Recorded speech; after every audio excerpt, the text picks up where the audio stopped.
Akhirnya setelah 1 minggu lebih barengan Redmi Note 11 ini, saya bisa share nih guys ke kalian soal beberapa hal penting yang wajib kalian ketahui dari smartphone ini.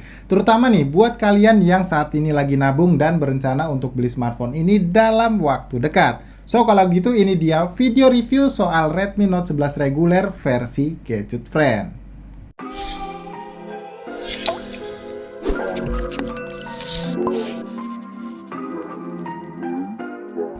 Ya halo guys, ketemu lagi barengan saya Iksan. Oke, seperti yang kalian lihat ya, kalau cukup banyak nih perubahan yang hadir pada Redmi Note 11 reguler ini dari versi yang sebelumnya. Desain yang mengotak pada bagian framenya ini membuktikan kalau Redmi Note 11 ini juga nggak mau ketinggalan nih, memakai konsep desain yang memang lagi hits di pasar smartphone Indonesia. Walaupun pada akhirnya tetap aja ya bakalan ada orang yang suka dan nggak suka dengan konsep desain yang kayak gini. Tapi jujur aja nih, saya jadi bisa dapetin experience yang berbeda selama saya gunain HP ini, terutama pada saat saya menggenggam smartphone ini dengan satu tangan aja. Feel-nya berasa jauh lebih nyaman dari yang sebelumnya dan nggak berasa kegedean juga. Untuk material bodinya, HP ini masih memakai material bodi plastik alias polikarbonat dengan finishing matte yang berasa sedikit berpasir pada bagian belakang bodinya. Yang mana finishing back cover kayak gini tuh bikin kita ngerasa nyaman ya dari bercak sidik jari.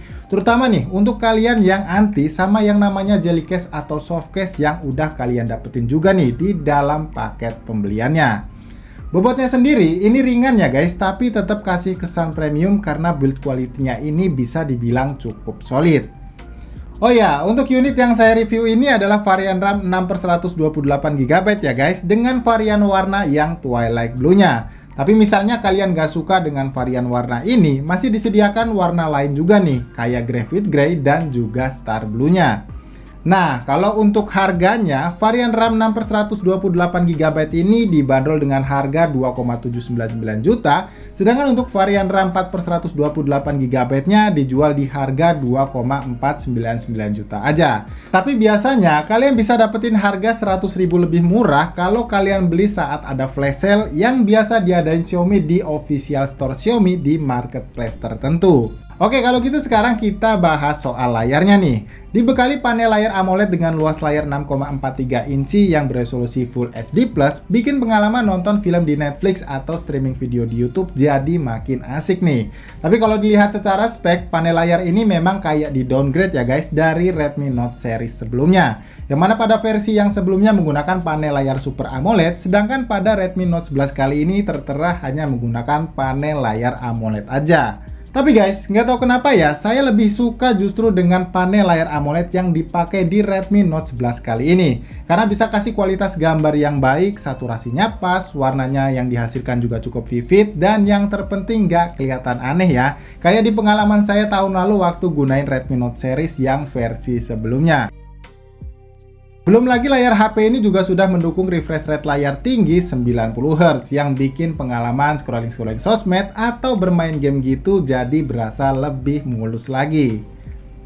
Kalau ngomongin soal performanya, saya nggak ada komplain ya soal ini. Ya walaupun waktu live launch-nya kemarin banyak Mi fans yang cukup kecewa karena chipset yang dipakai masih berkepala 6 alias Qualcomm Snapdragon 680 yang berarsitektur 6nm. Tapi dari pengalaman saya selama seminggu pakai HP ini itu berasa lancar dan nggak ada kendala apapun. Dipakai main game Mobile Legends di settingan ultra dan frame rate-nya high, saya bisa jalanin cukup lancar bahkan saat muncul banyak animasi skill sekalipun. Cuman catatan saya di game ini tuh hanya ada pada jaringannya aja ya guys, yang mana sering kali nih berasa nggak stabil alias naik turun. Meskipun saya udah coba bantu buat setting menggunakan speed mode-nya pada mode jaringan di dalam gamenya. Dan uniknya ketika saya gunain akun yang sama, di smartphone yang berbeda saya sama sekali nggak ngalamin masalah tadi. Nah, kalau waktu saya ajak buat mainin game PUBG Mobile, settingan grafis yang didapat sayangnya mentok di balance medium aja nih. Tapi kalian masih bisa dapetin settingan high di settingan grafis smooth-nya. Dan dari pengalaman saya gunain settingan grafis smooth high-nya, feel bermain masih berasa cukup lancar walaupun masih beberapa kali terjadi frame drop saat lagi banyak musuh gitu. Kalau untuk gyronya ini udah cukup lengket ya guys. Jadi buat kalian yang biasa pakai fitur gyroscope saat main game ini, saya rasa udah cukup nyaman. Nah, buat kalian yang suka main game berat nih, kayak game Genshin Impact, HP ini juga terbilang masih cukup playable ya untuk dipakai buat mainin game ini. Bahkan di video gaming test game ini kemarin, feel bermain masih berasa cukup nyaman di settingan low 60 fps-nya. Tapi saran saya kalian mainin aja di settingan defaultnya yaitu low 30 fps-nya, karena selain bisa menjaga temperatur bodinya supaya tetap nyaman saat digenggam, juga bisa membantu menghemat penggunaan daya baterai kalian saat dipakai mainin game berat ini. Ngomongin soal baterai, HP ini sudah dibekali kapasitas baterai yang saya rasa ini cukup ya untuk menunjang kebutuhan harian. Karena dibekali kapasitas daya baterai sebesar 5000 mAh dan pengisian daya tinggi sebesar 33 watt. Yang mana teknologi yang dipakai ini juga sudah 29% lebih baik daripada versi teknologi fast charge yang sebelumnya. Ini dikarenakan teknologi yang dipakai sudah menggunakan teknologi MMT, yang mana Xiaomi sendiri mengklaim bisa mengisi daya baterai dari HP ini lebih cepat daripada yang versi sebelumnya. Oke, sementara untuk urusan kamera, HP ini dibekali setup quad kamera pada bagian belakang bodinya, yang mana resolusi kamera utama 50 megapiksel, kamera ultrawide 8 megapiksel, kamera makro 2 megapiksel, dan kamera depth sensor 2 megapiksel.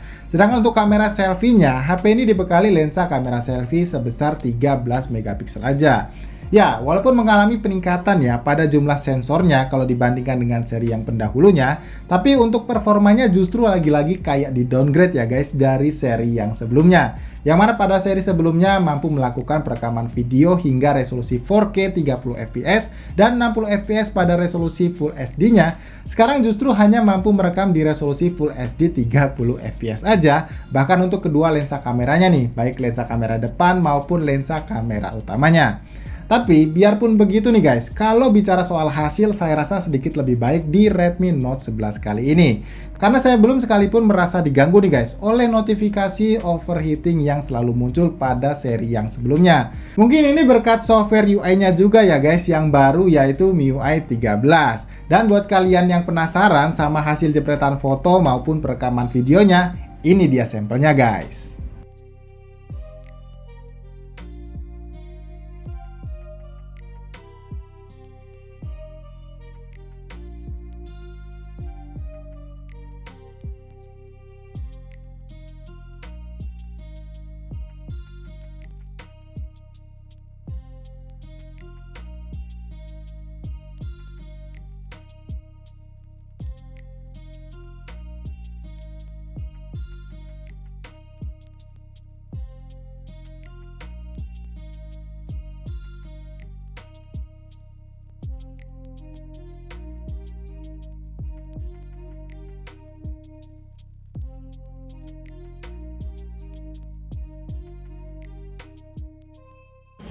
Oke, ini adalah hasil perekaman video dari lensa kameranya Redmi Note 11 atau Redmi Note 11 yang versi reguler nih guys. Dan lensa kameranya ini punya resolusi sebesar 50 megapiksel dan hasilnya itu seperti ini guys. Ini saya agak coba pakai jalan santai aja ya, dan kalian bisa lihat sendiri apakah hasilnya ini cukup stabil. Tapi kalau saya lihat di layar sini emang agak shaky ya, alias agak terguncang kayak gitu guys. Dan ya, untuk warnanya sendiri memang kalau saya lihat di bagian layarnya ini sih cukup saturated ya warnanya. Cuman kayak agak over gitu guys. Dan untuk dynamic range-nya menurut saya udah lumayan baik ya. Kalian bisa lihat sendiri udah tertangkap cukup luas.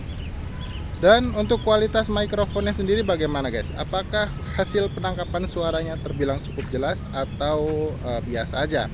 Kalian bisa tulis di kolom komentar yang ada di bawah.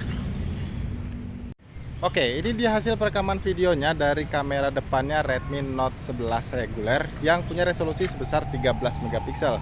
Dan jujur tadi saya lihat hasil perekaman video kamera utamanya yang beresolusi 50 megapiksel itu nggak tahu kenapa hasilnya kayak ada patah-patahnya guys. Tapi kalian bisa tulis di kolom komentar apakah memang perasaan saya aja atau memang kalian juga melihat hal yang sama.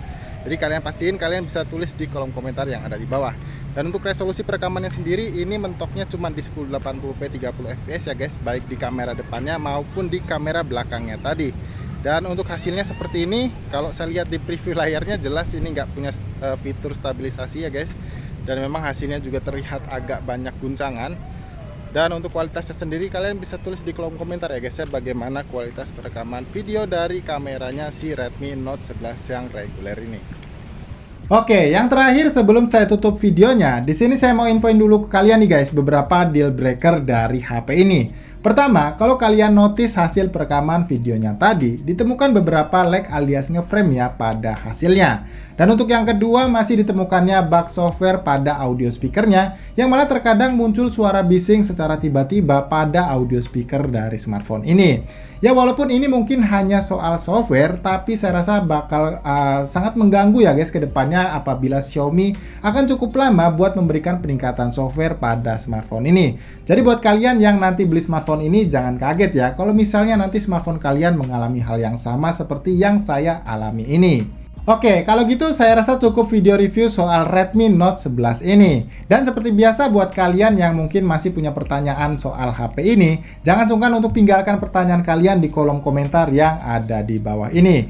Dan jangan lupa like video ini kalau kalian suka sama videonya, dan dislike aja video ini kalau kalian nggak suka sama videonya. So, sampai di sini saya Iksan pamit, dan sampai kita ketemu lagi guys di video review berikutnya.